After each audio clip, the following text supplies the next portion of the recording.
doa Nabi Muhammad alaihissalam yang beliau baca mulai dari setiap masuk bulan Rajab. Ada doa Nabi tuh, tiap masuk bulan Rajab, Nabi bilang, Allahumma barik lana fi Rajab wa Sya'ban wa balighna Ramadan. Artinya ya Allah berkahilah saya di bulan Rajab, berkahi saya di bulan Sya'ban, sampaikanlah umur saya ketemu bulan suci Ramadan. Saudara sekalian saya muliakan, Nabi itu nggak pernah minta panjang umur. Itu sebabnya kenapa Nabi umurnya juga memang nggak panjang-panjang amat. Nabi Muhammad umurnya ketika wafat 63 tahun kalau hitungan Masehi, hitungan Hijriyah, masih baru 61 tahun kalau hitungan Masehi. Sebab dalam 30 tahun itu ada perbedaan 1 tahun. Lebih lamaan Masehi daripada Hijriyah. Kayak saya sekarang umur saya itu bulan April nanti 44 tahun. Ya. Tapi kalau hitungan bulan depan berarti ya ampun. Saya baru ngeh sekarang. Udah tinggal sebulan lagi. Nah itu kalau hitungan Masehi itu dalam setiap 30 tahun itu ada selisih 1 tahun. Jadi umur saya nih bulan depan 44 tahun kalau hitungan Masehi. Kalau hitungan Hijriyah umur saya ini udah lewat dari 45 tahun. Sebab per 30 tahun nambah 1 tahun. Jadi Nabi Muhammad tuh wafat 63 tahun hitungan Hijriyah, tapi 61 tahun hitungan Masehi.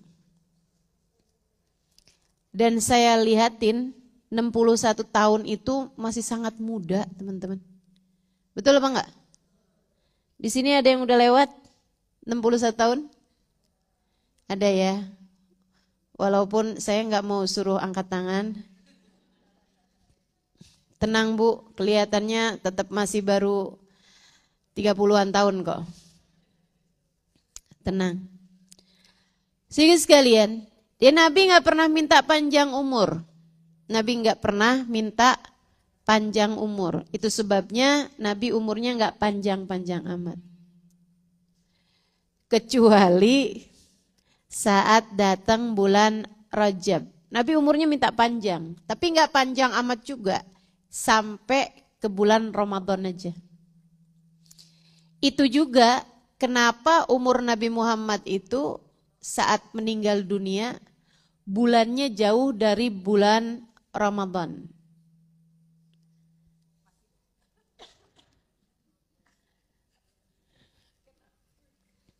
Iya.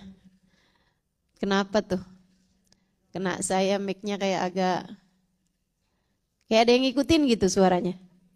Tuh kan? Kedengeran nggak? Kayak bernguing gitu. Baik, teman-teman sekalian, Nabi Muhammad alaihissalam meninggal bulan Rabiul Awal. Beliau sudah mendapati hampir 9 tahun Ramadan yang sudah diwajibkan puasa. Beliau mendapati 9 tahun Ramadan yang sudah diwajibkan puasa Ramadan. Jadi Nabi itu dapatnya 9 kali Ramadan. Sekalian dalam hidup beliau. Dari 9 kali Ramadan itu hanya 1 yang bilangannya 30, sisanya semua 29. Ya. Ini menunjukkan bahwa bukanlah Ramadan yang 30 itu lebih mulia daripada Ramadan yang 29. Gitu. Jadi kalau misalnya kayak yang wah ini Ramadannya sampai 30 nih, berarti Ramadannya yang paling afdol nih. Enggak gitu juga. Atau ini cuma 29 nih, berarti kurang bagus nih Ramadannya. Enggak gitu juga. Teman-teman, sama-sama aja. Enggak jadi masalah. Ya, yang diturunkan sama-sama banyaknya, yang diturunkan sama-sama besarnya. Nabi Muhammad mendapati 9 kali Ramadan saja dalam kehidupan beliau, Ramadan yang sudah diwajibkan puasa Ramadan. Sebelum-sebelumnya tentu Nabi Muhammad mendapati bulan Ramadan, tapi kan belum jadi bulan yang memang secara spesial khusus menjadi hadiahnya umat Islam. Ramadan ini saudara sekalian adalah bulannya Allah untuk umat Nabi besar Muhammad sallallahu alaihi wasallam. Nabi tahu persis apa yang diturunkan Allah selama bulan suci Ramadan. Nabi ngerti banget betapa mulianya Ramadan, itu sebabnya Nabi setiap kali masuk bulan Rajab itu selalu minta panjang umur sampai ketemu bulan Ramadan. Karena ya Allah sayang-sayang nih udah nanggung. Udah nanggung nih ya Rabb. Udah masuk musimnya nih. Udah keciuman baunya nih Ramadan nih dari Rajab nih, ya Allah tanggung. Sampaikan saya sampai ketemu bulan suci Ramadan. Allahumma barik lana fi Rajab wa Sya'ban wa ballighna Ramadan. Ya Allah berkahi saya di bulan Rajab, berkahi saya di bulan Sya'ban, sampaikan umur saya ketemu bulan suci Ramadan. Kenapa Nabi minta umurnya disampaikan ketemu bulan suci Ramadan? Karena Nabi tahu apa dan sebanyak apa yang Allah SWT turunkan dari kemuliaan-kemuliaan selama bulan suci Ramadan. Sampai-sampai dalam hadis Nabi Muhammad mengatakan, "Lau araftum ma fi Ramadan, latamannaitum an law syuhur kullaha Ramadan." Kalau aja kalian tahu seperti apa Ramadan, kalau aja kalian tahu apa yang Allah turunkan pada bulan suci Ramadan, kalau aja kalian tahu seperti apa karunia-karunia, kenikmatan-kenikmatan, hadiah-hadiah yang Allah SWT berikan pada bulan suci Ramadan, kalian akan berharap andai sepanjang tahun isinya Ramadan semua. Nabi tahu. Saudara sekalian, lah apa nih? Apa aja sih? Teman-teman, ada yang namanya pengiriman-pengiriman langit. Pengiriman-pengiriman dari bumi ke langit, dari langit ke bumi gitu ya. Yang tiap hari ada nih. Ini kayak saat-saat sekarang nih ada yang turun dari rahmatnya Allah gitu kan. Meskipun pembagiannya tuh enggak rata. Meskipun nih sama-sama duduk di sini nih, enggak rata teman-teman. Salah satu dari penentunya adalah rasa hatimu. Kalau kamu duduk sambil merasa diri lebih baik dari sesiapa, hati-hati. Kamu duduk sambil hatimu merasa ada kebencian dengan seseorang dari hambanya Allah, hati-hati. Itu yang seringkali menghalangkan apa yang akan turun kepadamu, kehalang sama penyakit-penyakit hati tersebut. Mau diturunkan rahmatnya Allah, kehalangan sama hasud dan dengki sama orang lain. Hati-hati tuh. Itu tuh gak bisa turun kepadamu tuh. Makanya emang salah satu dari hal penting untuk kita minta kepada Allah, ya Allah, hati yang bersih ya Allah. Hati yang tawadhu ya Allah. Hati yang merasa diri bukan sesiapa ya Allah, karena memang bukankah saya bukan sesiapa. Teman-teman sekalian saya muliakan, begitu ya. Jadi itu transportasi langit. Sayyidah Aisyah pernah lihat. Sayyidah Aisyah. Jadi ada satu cerita. Sayyidah Aisyah lagi barengan sama Nabi. Ketika Nabi didatangi seseorang. Datengin seorang sahabat ngasih tahu, ya Rasulullah, Fulan bin Fulan meninggal dunia. Nabi kemudian pamitan sama Sayyidah Aisyah. Keluar dulu sebentar mau takziah. Lebek ya Rasulullah. Nabi keluar. Nggak lama Sayyidah Aisyah ngeliatin surbannya Nabi Muhammad. Dibuka kemudian dipakai. Sayyidah Aisyah itu badannya kecil. kurus, kecil, putih, cantik, pinter. Ada yang mirip nggak di sini? Kurus, Sayyidah Aisyah tuh nggak nyampe 55 kilo, nggak nyampe tuh, nggak nyampe 50-an kilo. Beratnya kalau ini ya, kecil. Sampai waktu kejadian yang kalung itu, sampai yang ngangkatin tanduknya Sayyidah Aisyah nggak tahu kalau Sayyidah Aisyah nggak ada di dalam. Dari kurusnya beliau sampai nggak tahu gitu. Ada orangnya apa enggak gitu kan. Nggak tahu kalau ternyata di dalam tanduk tuh nggak ada orang. Sayyidah Aisyahnya ketinggalan. Pernah kejadian tuh. Kalau kita kan enggak ya, jangankan di tanduk. Naik motor, naik mobil aja berasa. Paling berasa naik lift. Masuk kelebihan dikit aja. Masya Allah. Sayyidah Aisyah kurus, kecil, begitu ya. Putih, cantik, pinter. Luar biasa. Mungil beliau ya.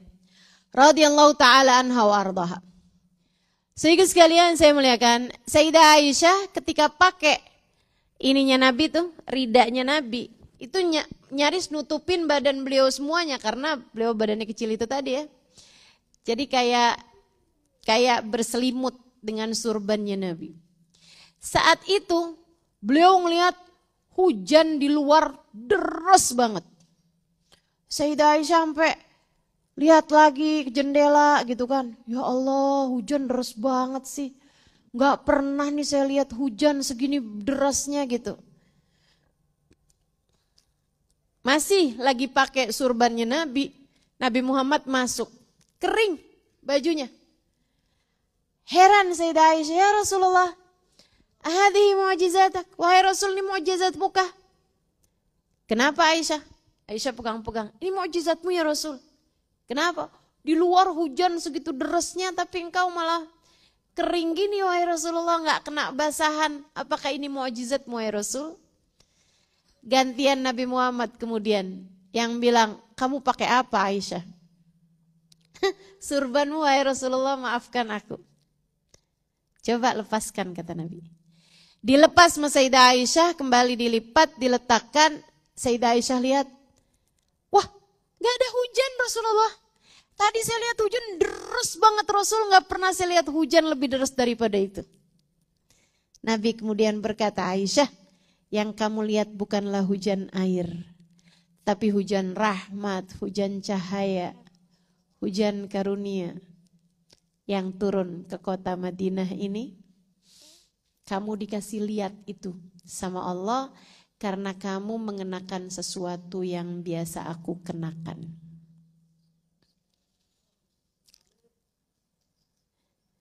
Yang biasa dipakai Nabi, dipakai sama Sayyidah Aisyah. Sayyidah Aisyah bisa lihat-lihat apa-apaan tuh.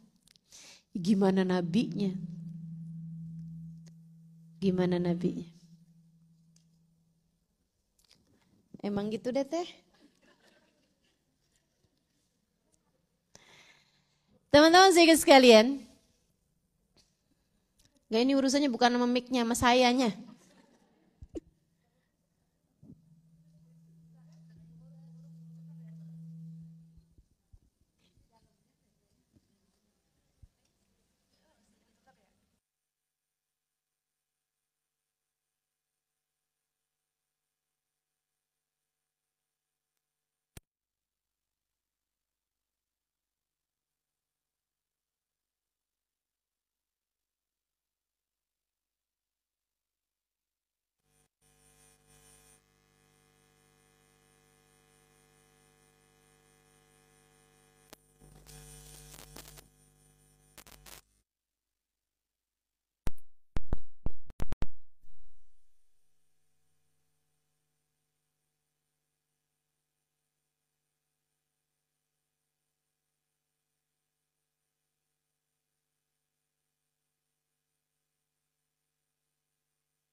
kadang-kadang deres, kadang-kadang gerimis aja gitu. Tapi kalau masuk bulan suci Ramadan, itu sebulan penuh turun hujan, rahmat, turun hujan ampunan, turun hujan kasih sayangnya Allah, turun hujan ijabah doa, turun hujan kelipatan amal-amal ibadah, segala macam hujan-hujan karunia Allah Subhanahu wa taala itu turun teman-teman saya sekalian pada bulan suci Ramadan dari awal harinya sampai akhir harinya. Sampai akhir harinya. Itu terus seperti itu. Ada entar gerimis, entar deres, entar kayak air bah turun dari langit gitu. Karenanya ketika Nabi Muhammad mengetahui hal-hal yang seperti itu, Nabi pun kemudian mengajarkan kita untuk berdoa. Mintalah kalian panjang umur kalian, setiap kali masuk bulan Rajab, minta panjang umur sampai ketemu bulan suci Ramadan. Tahu persis Nabi apa yang turun pada bulan Ramadan. Terus apa nih yang mesti kita lakukan? Kalau memang begitu banyak yang Allah Subhanahu wa taala turunkan pada bulan suci Ramadan nanti, apa yang mesti kita perbuat? Para ulama-ulama nambahin dari doa yang tadi itu Allahumma barik lana fi Rajab wa Sya'ban wa ballighna Ramadan, sama para ulama ditambahin doanya dengan wa'inna 'alas siyam wal qiyam wa qiraatil Qur'an. Wa'inna 'alas siyam wal qiyam wa qiraatil Qur'an. Ya Allah, bantu kami untuk puasanya biar benar. Bantu kami untuk tarawehnya biar bagus. Bantu kami ya Allah untuk baca Qur'annya biar banyak. Itu 3 hal. Terus sama guru kami Sayyidil Habib Umar bin Hafid tambahin doanya. Wa ganni'na bil galil minat ta'am wal manam wal kalam. Ya Allah, jadikan kami merasa cukup dengan sedikit makan, sedikit tidur, sedikit bicara. Kita mau bahas ini. Ya. Apa yang perlu kita jaga dan apa yang perlu kita kurangi gitu. Apa yang perlu kita jagain dan apa yang harus kita kurangi. Apa yang harus kita perbanyak dan apa yang harus kita kurangi di bulan Ramadan nanti. Yang pertama yang harus kita jaga adalah puasa. Wa inna alasyam. Gitu kan? Ya Allah, bantu kami biar puasa dengan benar. Serius sekalian, kalau puasa bukan ditambahin, bukan dikurang, bukan diperbanyak. Kita nggak minta ya Allah bantu kami untuk bisa memperbanyak puasa Ramadan. Puasa Ramadan mah nggak bisa diperbanyak. Ya udah segitu itu udah. Antara 29 atau 30. Jamnya juga nggak perlu diperbanyak, nggak perlu. Saya puasanya biar afdol. Saya sahur jam 12, saya buka jam 10 malam. Nggak usah. Nggak usah buka puasa nunggu gelap. Nggak usah. Cukup dengan nunggu saat azan maghrib. Itu yang tukang azan maghrib namanya saat. Makanya kalau maghrib itu kan saat azan maghrib, si saat mau azan. Sih sekalian. Jadi itu si saat merupakan penanda datangnya habis atau penanda habisnya waktu puasa kita. Yaitu waktunya maghrib. Nggak usah tunggu-tunggu sampai isya gitu biar afdol ustazah. Nggak usah. Afdolnya justru bersegera berbuka di saat datangnya waktu maghrib. Ustazah, tapi ya ustazah di dalam Quran tuh bilangnya wa atimmus siyama ilal lail. Wa atimmus siyama ilal lail. Sempurnakanlah puasa kalian sampai malam. Berarti kita mesti nunggu malam ustazah. Maghrib kan belum malam, masih sore. Ini yang ngomong kayak begini nih kagak belajar bahasa Arab. Saya kasih tahu ya Bu ya. Dalam bahasa Arab tuh ada nahar, ada lail. Ada siang, ada malam. Begitu kan ya? Nah, si siang itu Bu mulainya dari terbit fajar. Ada nggak yang bilang kalau jam 4:30 pagi itu udah siang? Hah? Masih gelap. Namanya masih pagi, tapi itu udah masuk awal siang. Demikian pula dengan malam itu mulai dengan masuknya maghrib. Terbenam matahari itu masuk malam. Walaupun kalau awal-awal terbenam itu masih kayak belum malam, belum gelap gitu kan. Tapi itu udah masuk sebagai bagian dari awal malam. Jadi atimmu siyama ilal lail masuknya dengan terbenamnya matahari. Gak usah ditambah-tambahin. Udah jam segitu kita buka, gak usah dikurangin juga. Saya kalau urusan buka puasa ikutnya Surabaya dah. 15 menit lebih awal, ya. Nggak sekalian aja sama Jepang, noh. 2 jam lebih awal. Teman-teman sini sekalian. Jadi itu nggak bisa ikutan sana, ikutan sini. Kamu ikut waktu di mana kamu berada. Jangan ditambahin, jangan dikurangin. Dah, kalau untuk urusan waktunya puasa dari subuh, dari adzan subuh sampai ketemu adzan maghrib. Akan tetapi menjaga puasa bukan dari hal yang seperti itu. Dari apa?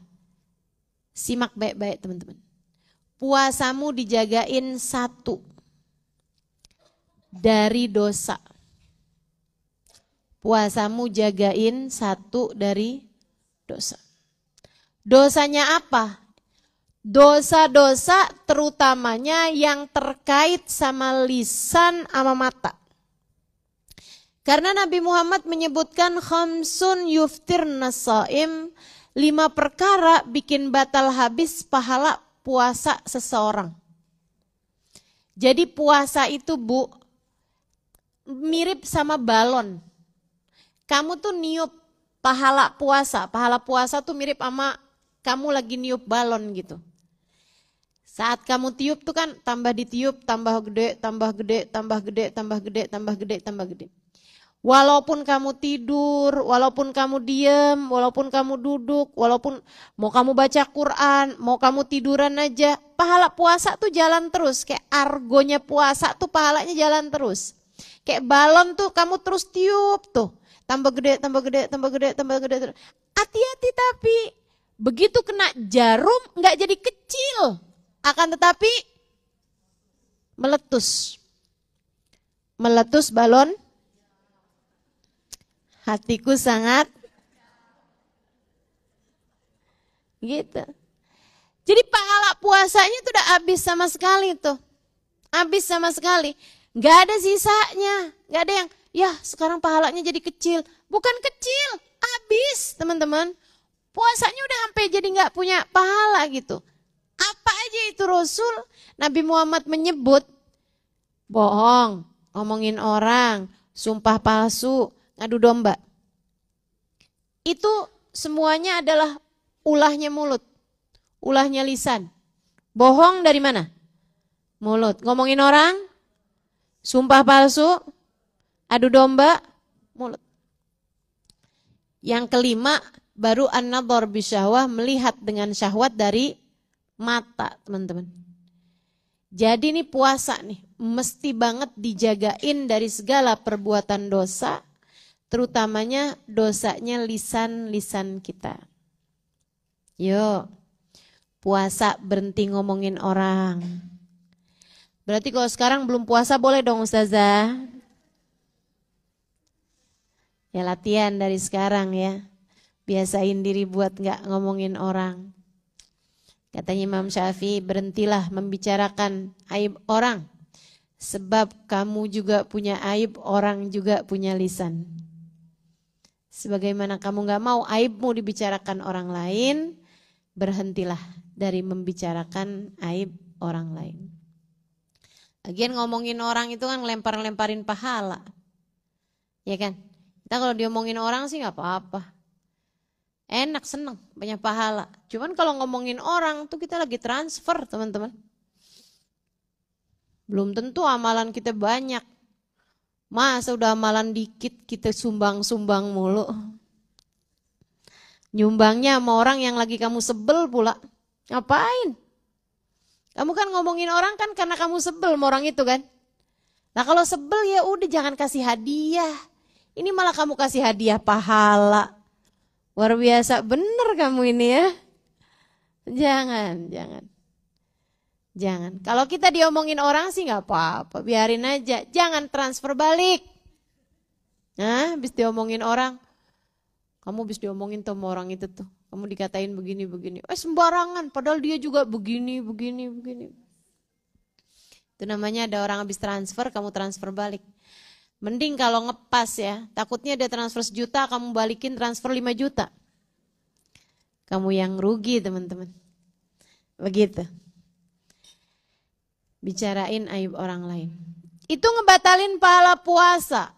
Nabi Muhammad pernah semacam menunjukkan hal tersebut kepada para sahabat. Ini cerita pernah disampaikan Sayyidil Habib Umar bin Hafid. Pernah satu waktu Nabi Muhammad itu mau ngajarin para sahabat, Nabi perintahkan orang Madinah buat puasa, tapi sama Nabi dipesenin ntar kalau waktunya buka, jangan buka kecuali dengan izin saya ya. Waktunya maghrib, para sahabat nih ngantri minta izin menabi. Nabinya berdiri di pintu, sahabatnya ngantri, Rasulullah kami boleh buka? Silahkan. Rasulullah saya dan keluarga buka? Iya. Rasulullah saya boleh buka? Boleh. Rasulullah buka? Iya. Rasulullah, terus tuh sahabat ngantri. Sahabat seneng aja jadi kesempatan buat deket sama Nabi kan. Ada salah satu di antara mereka, ada seorang perempuan. Rasulullah saya buka, Nabi diem aja. Apakah saya boleh buka? Nabi diem aja. Rasul bolehkah saya buka? Diem aja. 3 kali didiemin sama Nabi, dia pun jalan dah tuh. Sedih gitu kan, minggir karena belum dapat izin buka.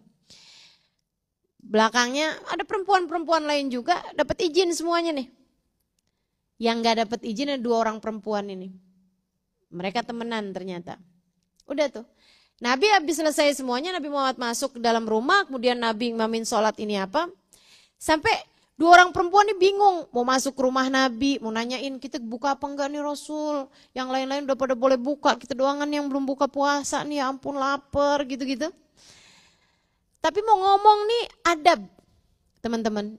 Jadi para sahabat tuh bersama dengan bantuan mereka yang luar biasa dalam dakwahnya Nabi Muhammad SAW. Sampai bahkan mau mengorbankan nyawanya, mereka tuh tetap menjaga adab kepada Nabi Muhammad. Nggak ada berani nyelonong gitu ke rumah Nabi gitu kan. Masuk-masuk bicara tanpa izin Nabi Muhammad tuh nggak ada. Adab. Bahkan kepada orang-orang yang kayak, ini kan habis ngerjain dosa nih ya perempuan-perempuan ini ya. Dia ini mereka berdua juga tetap adab. Dia nungguin depan rumah, kok kita nggak boleh buka ya. Sampai akhirnya kemudian ada seorang laki-laki yang memang diminta Nabi untuk masuk ke dalam rumah atau apa gitu ya. Sehingga dia mau masuk ke rumahnya Nabi Muhammad. Dia bilang perempuan 2 ini, tolong dong tanyain sama Nabi, kok masuk ke rumah Nabi ya? Saya dipanggil sama Nabi. Tolong dong tanyain sama Nabi, boleh gak nih kita berdua berbuka? Baik, dia masuk ke dalam rumah. Ya Rasulullah, inna mra'atan tahtal bab tasta'dinani laka an taftura. Wahai Rasul, ada 2 orang perempuan di depan pintu minta izin padamu untuk berbuka. Karena yang lain udah pada buka. Semua Rasul 2 orang perempuan ini doang. Nabi Muhammad mengatakan, hatil wi'a, tolong ambilkan tempat kayak baskom gitu. Ambilkan kayak ember, baskom gitu. Diambilin dari belakang. Dibilang buat apa Rasulullah? Murhuman tatagaya fi hadzal wi'a, suruh 2 orang perempuan tersebut muntah di tempat ini. Minta izinnya masukin makanan, sama Nabi diperintahkan buat ngeluarin makanan dari perut. Akhirnya dia juga bingung, tapi para sahabat tuh nggak banyak nanya sama Nabi. Mereka sami'na, nggak kebanyakan pertanyaan-pertanyaan gitu. Keluar nih dia. Dia bilang nih sama Nabi kalian berdua disuruh buat muntah. Ya gimana kita muntah, kita kan puasa nih seharian gak masuk apa-apa di perut kita. Saya juga heran, tapi kan Nabi. Sami'na wa ata'na, ucapannya bukan dari diri beliau, wahyu dari langit. Ayo coba. Yang satu menunduk keluar dari dalam perutnya, makanan yang sangat busuk sekali baunya, kayak habis makan bangkai. Kayak habis makan bangkai. Yang satunya lagi juga begitu. Sampai tuh setengah tempat, yang satunya gitu lagi. Muntah, keluar deh tuh. Darah, nanah, basi. Udah nanah, basi pula. Daging-daging kayak yang udah berhari-hari gitu kan. Busuk semuanya. Si laki-laki itu dengan tutup hidung. Pakai tangan sebelah kiri, tangan kanannya bawa tuh baskom ke dalam. Ya Rasulullah, udah muntah nih Rasul, keluarnya beginian. Nabi Muhammad bilang, innahuma samata amma ahallallahu lahuma wa aftarata bima yahrumullah alaihima. Dua orang perempuan ini puasa nggak mau makan yang halal bagi mereka. Kita kalau puasa nggak mau minum kopi, kopi halal. Kita kalau puasa nggak mau makan nasi uduk, halal. Kita kalau puasa nggak mau makan pastel, halal. Makanan-makanan ini halal buat kita. Tapi kita nggak mau memakannya karena kita puasa. Tapi kata Nabi, wa aftarata bima yahrumullah alaihima. Mereka batalin puasanya dari siang tadi dengan memakan yang haram buat mereka. Makan apa? Makan bangkai daging saudara sendiri. Jalasat ihdahuma indal ukhra faghtabata. Yang satu ketemu sama yang lain, kemudian keduanya membicarakan aib orang. Kata Allah, fala yaghtab ba'dukum ba'dha ayuhibbu ahadukum an ya'kula lahma akhihi maitan fakarihtumu. Janganlah seseorang di antara kalian membicarakan aib orang lain sama kayak makan bangkai daging saudara kalian sendiri. Sama kayak makan bangkai daging saudara kalian sendiri. Lagi puasa jangan ngomongin orang. Kalau ada yang ngajakin gosip bilang, ya ampun kita kan lagi puasa nih. Jangan bilang tar ya habis tarawih. Sama-sama haram, sama-sama dosa. Cuman kalau kamu kerjakan lagi puasa, selain daripada haram dan dosa, yang kamu kerjakan itu bikin habis pahala puasamu. Gak ada artinya puasa. Menurut Imam Syafi'i, pahala puasanya aja yang habis, puasanya tetap sah. Kata Imam Abu Hanifah, ya kalau puasanya gak ada pahalanya buat apa? Mereka wajib mengkodoknya sesudah lebaran. Jadi kalau menurut Imam Abu Hanifah nih, menurut Imam Abu Hanifah, kalau kamu puasa terus di saat puasa tuh kamu, ya ampun ngomongin orang, itu puasanya kamu mesti kodoin habis lebaran. Dan itu juga bukan berarti, ya udah kalau gitu yuk kita minum. Enggak gitu. Puasanya batal, akan tetapi enggak boleh batalin puasa dengan makan atau minum karena hurmatil waqt, menghormati waktunya puasa. Akan tapi nanti sesudah lebaran kita kodok kembali puasanya. Ya Allah, ya Allah. Bang mesti banget dah puasa ini dijagain.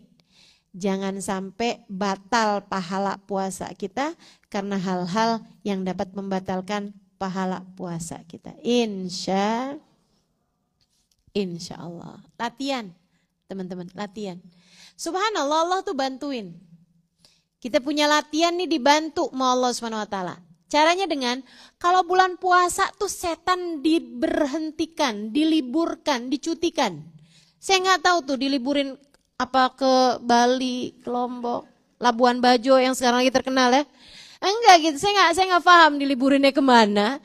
Tapi yang pasti teman-teman, Nabi Muhammad mengatakan, idza jaa awwalu lailatin min Ramadan, futihat abwabul jinan, wa ghulliqat abwabun niran, wa suffidatis syayatin. Dalam satu riwayat wasulsilatis syayatin.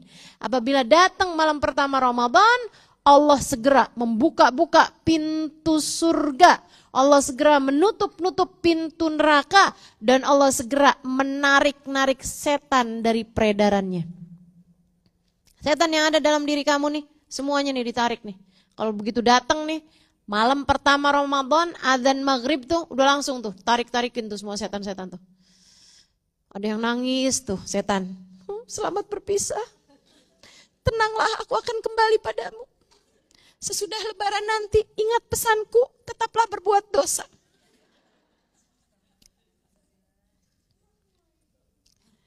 Saudara sekalian yang saya muliakan, ini setan-setan nih, pada diberhentikan, diliburkan pada saat bulan suci Ramadan. Ustazah, tapi kenapa ya saya, bulan Ramadan juga nih, saya kok bisa tetap ngomongin orang? Saya kok bisa tetap marah-marah Ustazah di bulan suci Ramadan? Katanya marah dari setan. Saya kok bisa Ustazah nyubit anak saya, Ustazah bisa dibangunin sahur susah banget dah. Bisa cubit aja tuh Ustazah.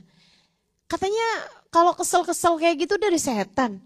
Kok di saat bulan suci Ramadan setan yang gak ada, saya kok tetap ahli juga. Ya itu karena Karena 11 bulan setan berhasil melatihmu.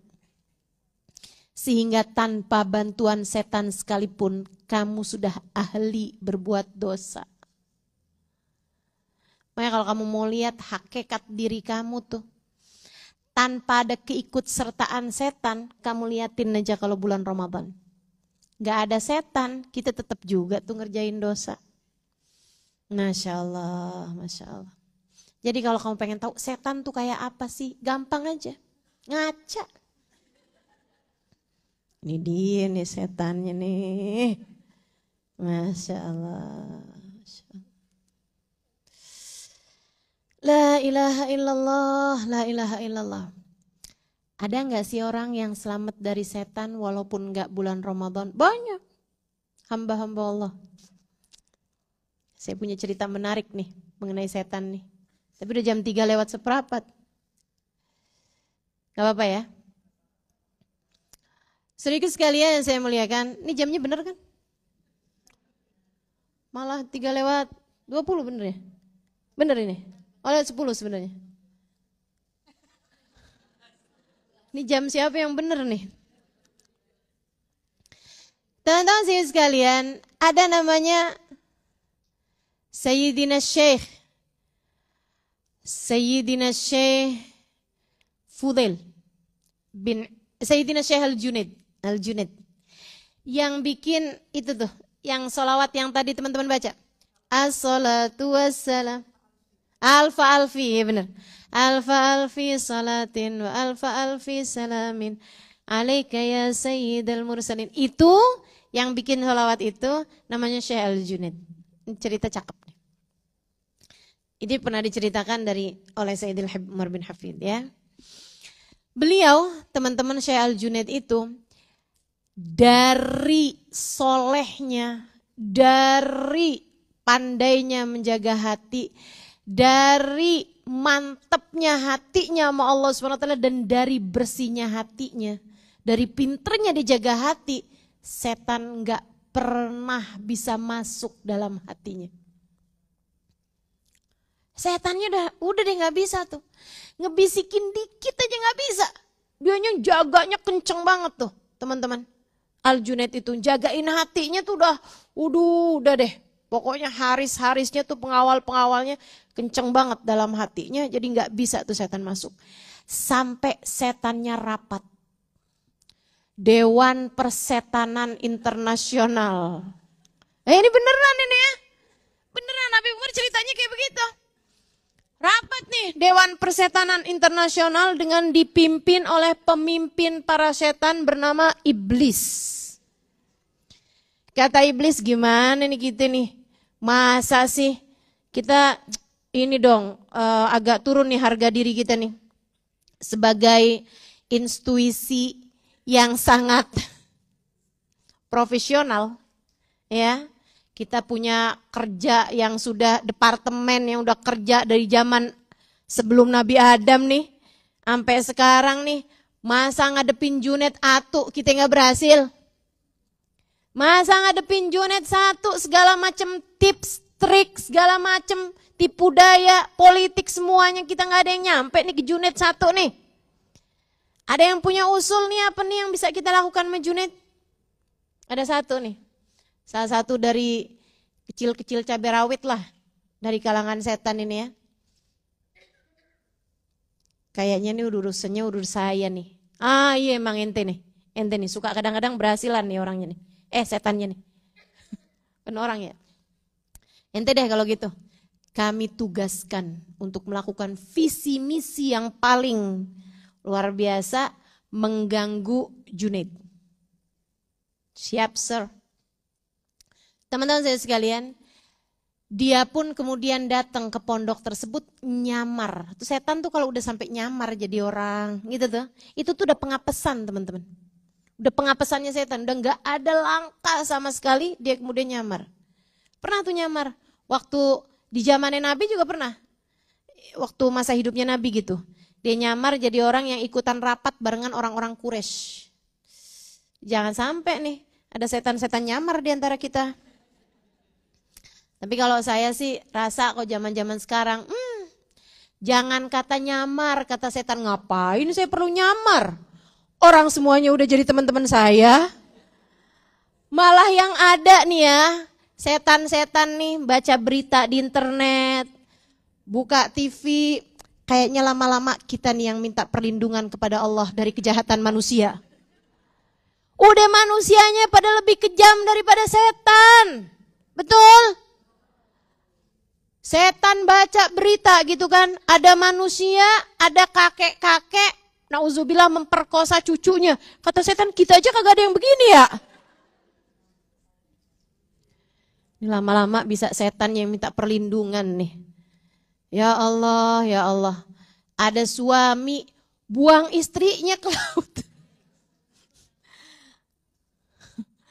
Masya Allah, Masya Allah.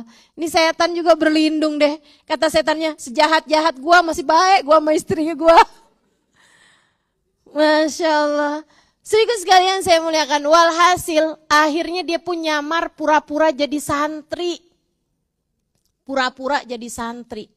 Dan itu enggak sebentar, enggak seminggu, enggak sehari, enggak sebulan. Bertahun-tahun teman-teman. Lihatin nih. Kalau ada hal yang bisa kita ikuti dari setan teman-teman.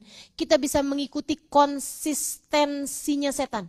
Setan tuh konsisten banget ngerjain sesuatu, istiqomah, lurus jalannya tuh setan.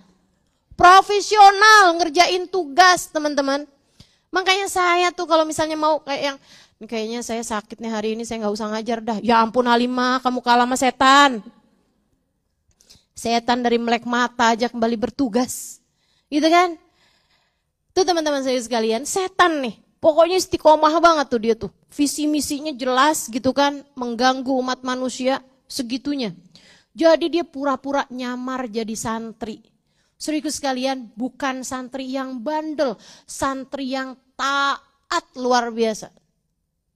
Yang lain-lain tahajud pakai ada ngantuk, setan enggak. Ya iyalah siapa yang gangguin dia. Yang lain puasa pakai ada lapar, setan puasa terus nggak pakai lapar. Iyalah siapa yang gangguin dia. Siapa yang godain dia teman-teman. Nggak ada halangan nih ibadah nih. Khusyuk banget, pinter banget. Sampai akhirnya bisa masuk ke istilah anak santri tuh abdi dalem. Ya, bisa masuk jadi santri-santri yang khidmah gitu, ahli khidmah. Sampai akhirnya ada yang paling deket sama Syekh Al-Junaid itu pulang kampung. Mungkin mau nikah atau apa, dipilihlah siapa nih abdi dalem, siapa nih ahli khidmah yang bisa khidmah pantas gitu untuk khidmah kepada syekhnya. Itu memang selalu tuh dipilih yang terbaik biasanya, yang paling sabar, yang paling tawadu gitu kan. Dipilihlah si santri setan ini. Dan itu teman-teman nggak sebentar, waktunya bertahun-tahun sampai bisa jadi orang deketnya Syekh Junaid. Dan itu belum berhasil membisikkan satupun bisikan. Keren nggak tuh Al Junaid? Nggak berhasil tuh, dideketin, dia apain tuh nggak bisa tuh. Sampai akhirnya jadilah si satu ini nih, santri ini nih, khidmah sama Al Junaid. Dia yang nemenin Al Junaid bawain sendalnya, bawain petromaknya tuh kalau sholat malam gitu. Itu dia tuh yang ngebersihin sendalnya Al Junaid. Coba tuh, sabar banget gak tuh setan? Ya Allah, kita aja mau khidmah sama guru kita, hati kita nih luar biasa tuh kan. Ada yang sesuatu yang kadang-kadang, aduh tapi kan saya kan masih lapar nih. Misalnya gitu ya, gurunya udah ngajakin jalan aja gitu ya. Kita belum sempat makan gitu kan. Ini nih setan nih, luar biasa sabarnya, dia yang bersihin, bagus banget dia khidmah sama Al Junaid. Belum sekalipun berhasil ngebisikin. Sebulan, 2 bulan, setahun, 2 tahun. Dari khidmah teman-teman. Hampir 10 tahun nih dia nih, dari awal kali pura-pura jadi santri. Belum berhasil ngebisikin satupun bisikan loh ini. Satu waktu Al Junaid kedatangan tamu. Seorang soleh, seorang mukasyif, orang yang bisa ngelihat apa yang gak bisa dilihat sama orang. Akhirnya malam-malam Al Junaid jalan dong sama tamunya ini, mau ke masjid buat sholat malam sekaligus nungguin subuh gitu. Udah habis sholat malam di rumah, mereka mau pergi ke masjid untuk ya akhir malam gitu kan, di masjid gitu. Lagi di tengah jalan nih, si santri ini di depan dong, bawain petromak tuh. Al Junaid sama temennya nih di belakang. Temennya ngomong kayak gini, Junaid, siapa nih depan kita nih?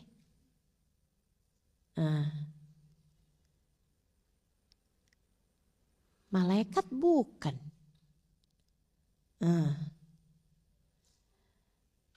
Arwah orang-orang suci bukan. Jin juga bukan Al Junaid. Siapa nih Imam Junaid? Junaid, Allahin, setan nih dia nih. Kata Junaid, biarin aja, biarin. Biarin aja, biarin. Dia udah 10 tahun tuh. Jadi si setannya ngirain Al Junaid nggak tahu, ternyata Al Junaid udah tahu dari sejak awal ngelamar jadi santri juga. Biarin aja. Luar biasa kerennya ya. Akhirnya setannya dengar kan dari depan nih. Al Junaid, jadi selama ini kamu tahu nih. Dia lempar tuh si petromak itu. Terus dia bilang, emang beneran ya Al Junaid, gak pernah ada orang sekuat kamu nih ngadepin kami wahai Al Junaid. Kata Al Junaid, siapa bilang, aneh bukan siapa-siapa kok. Sok-sokan aja kamu setan. Saya bukan siapa-siapa, saya hanyalah hamba Allah yang kebetulan Allah menjaga saya. Jadi rupanya setan ini nih setelah 10 tahun tidak berhasil memperdaya Al Junaid, dia mau masukin bisikan terakhir buat masukin ujub ke dalam hatinya Al Junaid dengan mengatakan gak ada orang yang lebih kuat ngadepin kami daripada kamu wahai Al Junaid. Itu pun masih mental juga. Al Junaid bilang, siapa bilang? Alah, orang saya bukan siapa-siapa kok. Kita sih kalau diomongin kadang-kadang pujian yang kita nggak bisa kerjain aja, nggak sebenarnya aja kita iyain. Masya Allah, yang ngaji banyak tapi yang solehah nih nggak ada loh yang kayak kamu nih. Alhamdulillah. Girang kita. Belum tentu bener aja kita seneng. Belum tentu bener aja kita seneng. Nih. para wali-walinya Allah. Bisa segitu kuatnya ngadepin setan, teman-teman. Mereka tuh yang kayak begini-begini nih. Inna ibadi laisa laka alaihim sultan, kata Allah. Hamba-hambaku, setan kamu gak punya. Kamu gak punya kuasa untuk mengalahkan mereka. Minggir setan. Kamu gak bakal bisa ngalahkan hamba-hambaku. Ini yang hamba-hamba yang model kayak begini, para wali-walinya Allah, gak perlu Ramadan, teman-teman. Mereka memang menjadi juara-juara dalam pertarungan hidup menghadapi setan. Tapi buat hamba-hamba yang seperti kita, perlu Ramadan untuk bisa melihat diri kita dengan lebih jelas. Siapa yang selama ini berhasil atau tidakkah kita selama ini menghadapi setan-setan kita. Itu ya, kalau bulan Ramadan setannya gak ada. Jadi kamu jangan nyalahin setan bulan Ramadan. Kata setan, saya gak ikut-ikut. Ini gara-gara setan, ya ampun, saya ngambil duit suami. Kata setan, kagak ikut-ikut saya. Itu emang kamu aslinya kayak begitu. Yuk kita belajar insya Allah ya. Nih lisan kita jagain, jangan ngomongin orang. Jangan ngatain orang, jangan nyakitin orang, terutamanya yang ada di rumah kita sendiri, teman-teman. Lisanmu jaga, jangan sampai nyakitin suami. Lisanmu jaga, jangan sampai nyakitin hati anak-anakmu sendiri. Lisanmu jaga, jangan sampai nyakiti hati orang tuamu. Lisanmu jaga, jangan sampai nyakiti hati orang-orang yang ada di sekelilingmu. Belajar punya hati yang gak tega nyakiti siapapun, saudaraku sekalian. Belajar untuk itu. Tapi ustazah, orang-orang telah menyakiti saya. Gak apa-apa kalau orang. Kamu jangan. Karena kamu tidak akan dihisab atas apa yang orang lain lakukan kepadamu. Kamu hanya akan dihisab atas apa yang kamu lakukan dan kamu katakan kepada orang lain. Maka jangan sibukkan dirimu dengan membalas perlakuan buruk orang lain padamu dengan keburukan. Akan tetapi balaslah semua keburukan dengan kebaikan. Ya kan? Terutama sama suami nih. Biar kata suami misalnya nyakitin atau apa, belajarlah. Buat jangan sampai lisanmu menyakiti hatinya, teman-teman. Belajar, terus belajar. Terutama bulan suci Ramadan. Allah tuh sampai ngelepeh istilah saya ya. Kayak nolak gitu puasa dari orang yang gak mampu jagain lisannya. Katanya Nabi Muhammad alaihi salam dalam salah satu hadisnya, man lam yada' siyamuhu an qawli zur wal amal bih, falaysa lillahi hajah fi an yada' ta'amahu wa syarabah. Siapa yang puasa tidak mampu mencegahnya dari berkata keji ataupun melakukan perbuatan-perbuatan keji, maka Allah gak perlu sama dia meninggalkan makanan dan minumannya. Kata Allah, bukan begini puasa yang saya harapkan. Allah pun menolak mentah-mentah puasamu tersebut. Puasa nih antik, teman-teman. Antik puasa ini. Pahalanya itu kalau amal ibadah yang lain ada hitung-hitungannya. Akan tetapi puasa gak ada yang tahu. Puasa tuh jurinya langsung Allah. Katanya Nabi Muhammad dalam salah satu hadis qudsinya, a'mal bani Adam lahu illa shaum. Kata Allah, fa innahu li wa ana ajzibih. Amalnya umat manusia nih semua buat dia sendiri kecuali puasa. Allah bilang, puasa kalian untukku, akulah sendiri yang akan memberikan balasannya. Jadi ibadah puasa tuh adalah satu-satunya ibadah yang jurinya langsung Allah. Malaikat nih mungkar nakir gak tahu pahalanya. Jadi cuma nulis aja puasa, Halimah puasa. Pahalanya berapa tuh gak tahu dia. Yang nilai Allah subhanahu wa ta'ala sendiri, teman-teman. Dan Allah tuh kalau nilai, kalau Allah tahu semuanya ya. Allah tahu segalanya. Allah tahu bagaimana perasaanmu di saat puasa. Allah tahu apakah kamu bisa jaga lisan apa enggak di saat puasa. Dan Allah bilang, begitu puasa kamu enggak bisa nyegah kalimatmu tuh, lisan kamu tuh dari nyakitin hati orang, ngatain orang, dari nyumpahin orang, dari berbuat sesuatu yang keji dengan lisan kamu, kata-kata kotor, kata-kata kasar. Kata Allah, saya nggak perlu kamu ninggal puasa, kamu ninggal makan, kamu ninggal minum. Makan aja sono, minum aja sono. Kayak gitu modelnya puasanya. Buat apa kamu berpuasa? Jika puasa hanya membuatmu meninggalkan yang halal, akan tetapi yang haram malah justru masih kamu teruskan.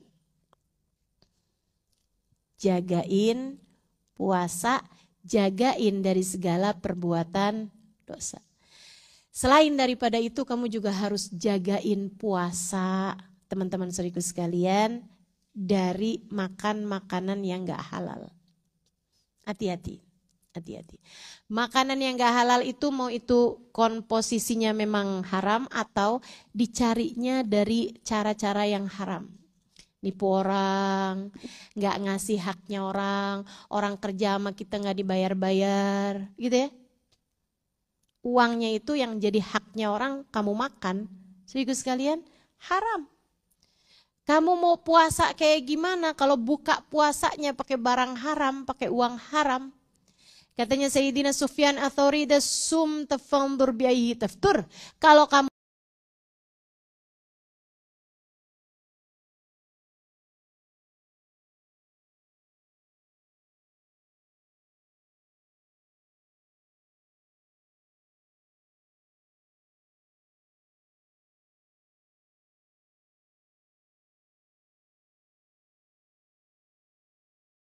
Ramadan itu antara siang sama malamnya bagusan malamnya. Antara siang sama malamnya mustajaban malamnya. Antara siang sama malamnya banyakkan doa-doa ijabah, banyakkan kebaikan-kebaikan turun pada waktu malamnya. Kalau siangnya kamu puasa aja udah gitu. Udah puasa aja udah cukup gitu. Ya meskipun masa puasa terus tiduran terus ya jangan juga gitu ya. Tapi maksudnya tuh ibarat gak banyak amal-amal sunnah yang kamu kerjakan di waktu siang gitu. Masih agak mendingan, jangan sampai malamnya isinya cuma tidur.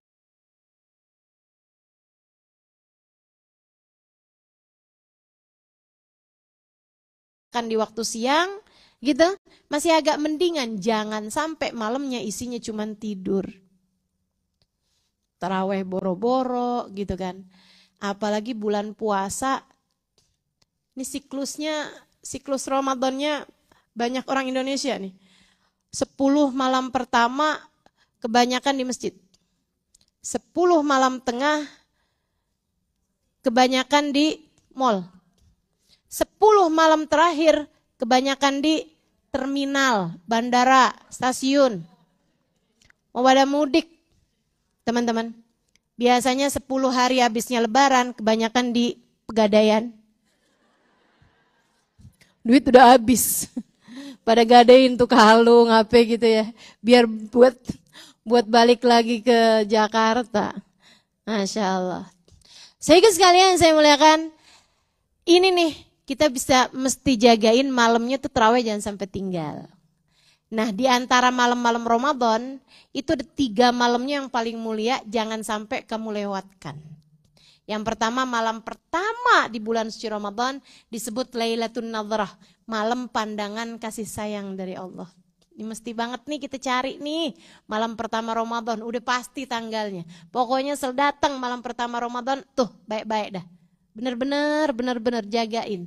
Bukan hanya badan tapi hati. Sebab Allah tuh gak ngelihat badan, lebih fokus kepada hati. Hati kamu ada di mana? Hati kamu ada di mana? Teman-teman sekalian, Allah lihatin hatinya. Kalau ada hati Allah lihat tidak menginginkan kecuali Allah, Allah akan muliakan hati tersebut. Allah akan naikkan ruhnya, Allah akan naikkan jiwanya menuju Allah subhanahu wa ta'ala. Allah akan dekatkan kepada kebahagiaan, Allah akan dekatkan kepada kekasihnya Nabi Muhammad, Allah akan dekatkan kepada surga.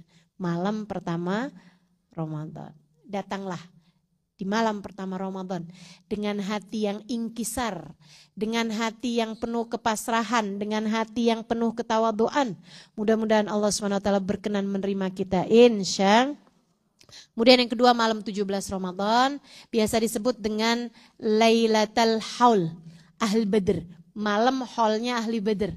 Sebab Badr itu perang Badar itu terjadi pada tanggal 17 Ramadan. Nah itu teman-teman, malam tersebut silakan baca namanya Jaliyatul Qadar, nama para ashabil Badr, orang-orang yang tewas di medan peperangan Badar gitu, atau yang mengikuti perang Badar bersama dengan Nabi Muhammad. Semuanya ada 313 orang, namanya disusun dalam kitab namanya Jaliyatul Qadar. Kalau bisa tuh bisa baca, alhamdulillah. Tapi kalau misalnya enggak, sekurangnya baca qasidah Badar, baca sholawat Badar, ya. Pada tahu tuh kan? Salatullah salamullah ala taha rasulillah. Salatullah salamullah ala yasin habibillah. Tawassalna wabil hadi rasulillah wa kulli mujahidin lillah bi ahlil badri ya Allah.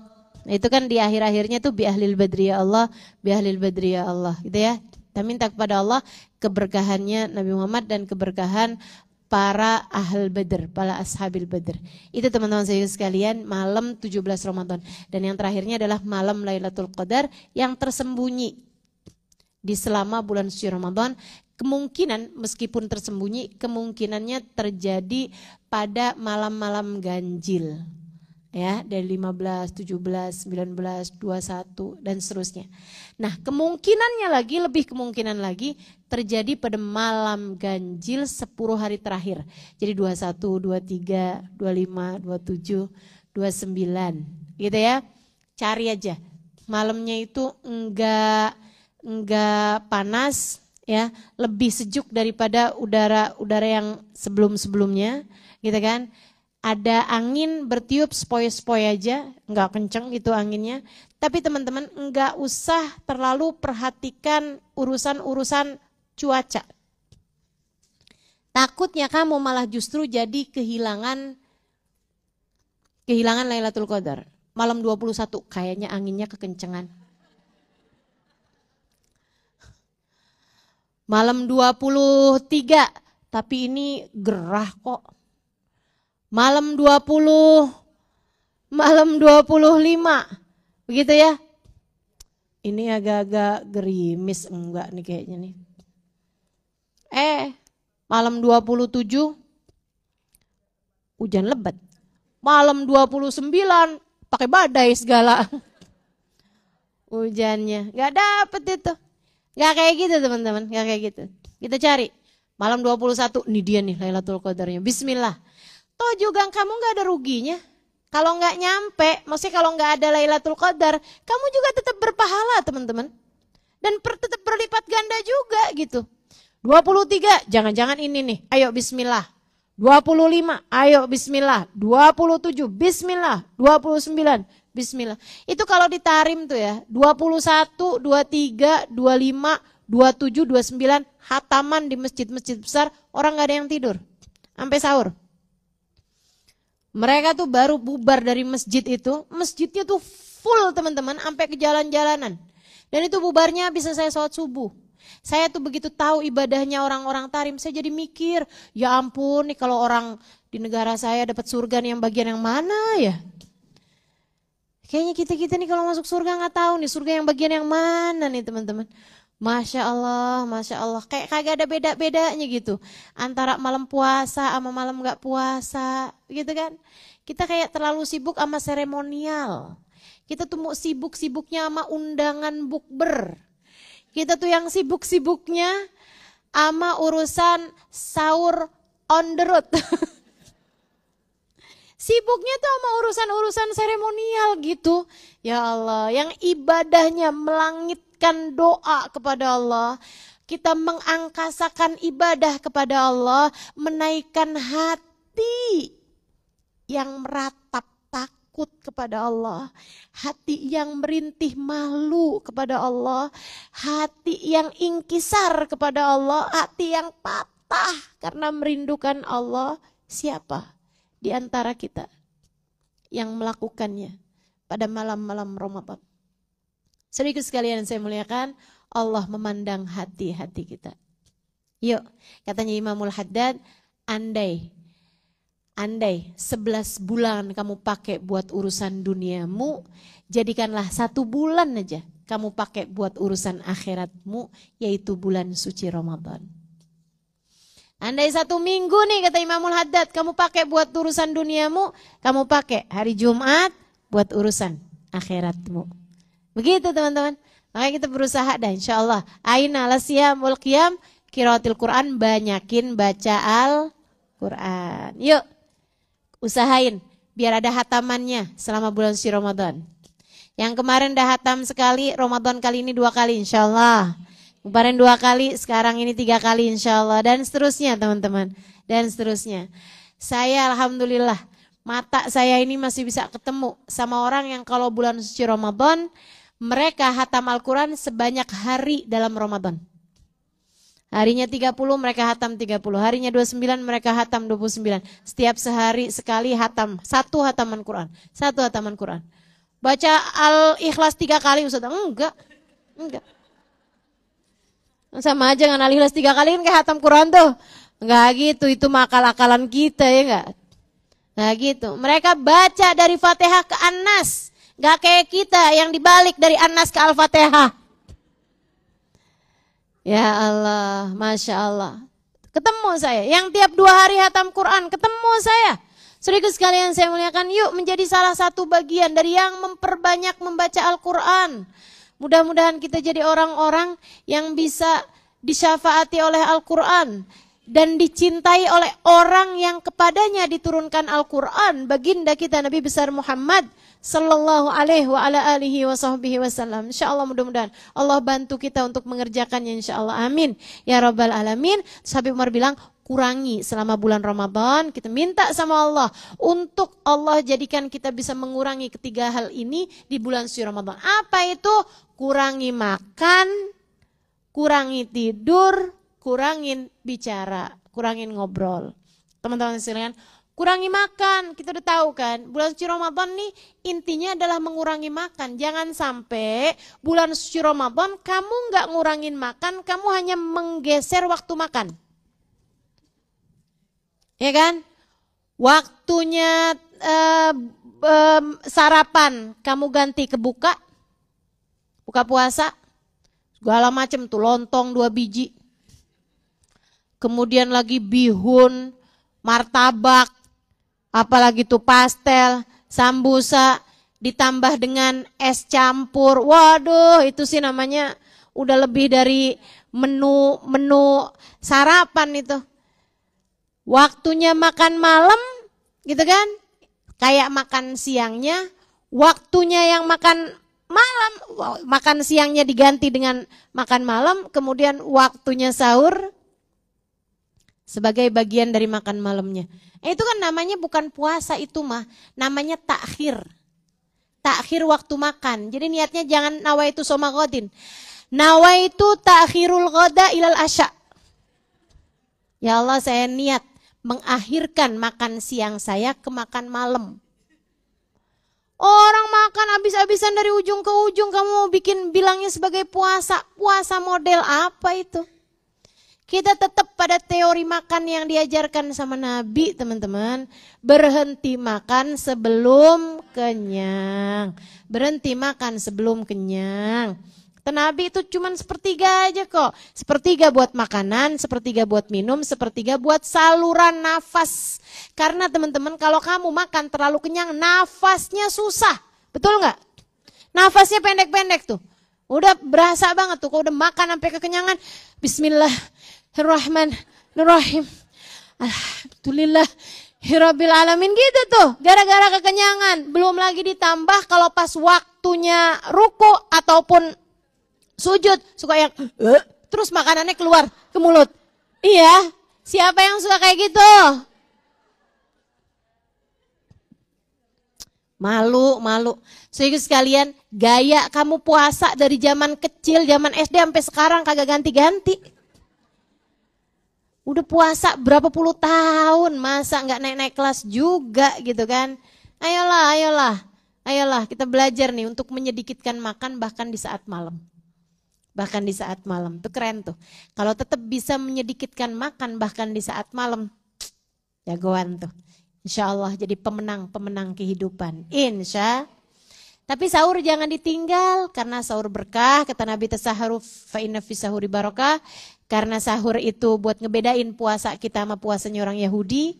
Dan karena sahur itu juga membantu kita untuk lebih kuat dalam kita berpuasa. Ya, sahur, walaupun gak harus nasi, gak harus makanan berat, walau bijur atin minal ma, walaupun dengan hanya seteguk susu misalnya, walaupun dengan hanya seteguk air madu misalnya begitu ya, nah itu udah dianggap sebagai sahur juga gitu.